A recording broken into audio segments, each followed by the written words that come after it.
Hi, and welcome to episode 12 of Stuttering Demystified. This is Lori Melnitsky, your host. In this episode, I'd like to talk to you about 3 ways to reduce stuttering in people over the age of 17. This is in no way replacing actual speech or fluency therapy, but these are 3 quick tips that can help reduce stuttering if you are an adult who stutters, or even if you are a speech language pathologist working with others who stutter.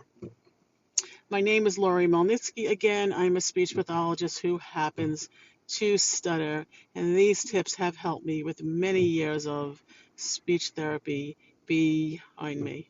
So, number one, eye contact. I believe eye contact is really important. Our eyes are the keys to the windows of the world. Once we start avoiding eye contact, we lose the listener and we lose the engagement of conversation.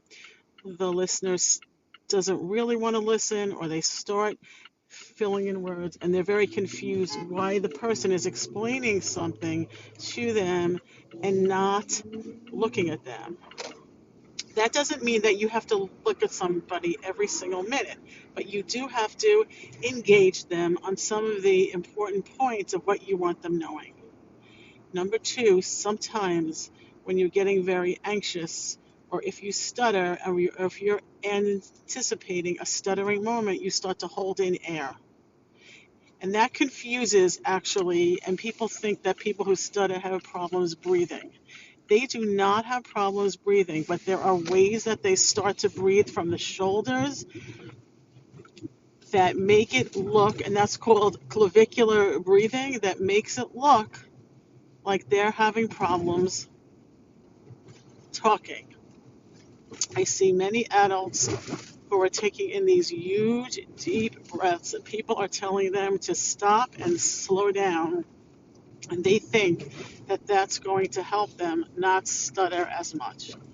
And unless it's done in the right way, that's not true. And I'll tell you a big secret, you don't really have to address breathing that much.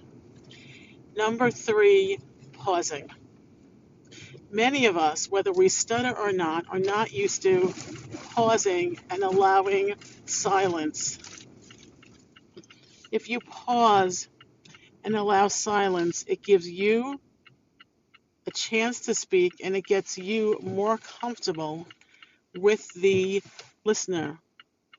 If you're telling a long story and it's a detailed story, especially if you're stuttering, sometimes people don't listen to the message. They're listening to how it's being said, and the message is lost.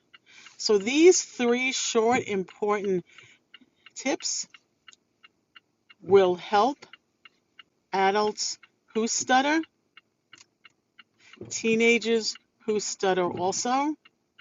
I'd like to invite you to also follow my page if you're a speech language pathologist, Stuttering Demystified on Facebook. And I'd like to invite you to even watch, and if you want, I will put the link below, and purchase 8 video clips that will really help adults who stutter. Thank you. And again, this is Lori Melnitsky.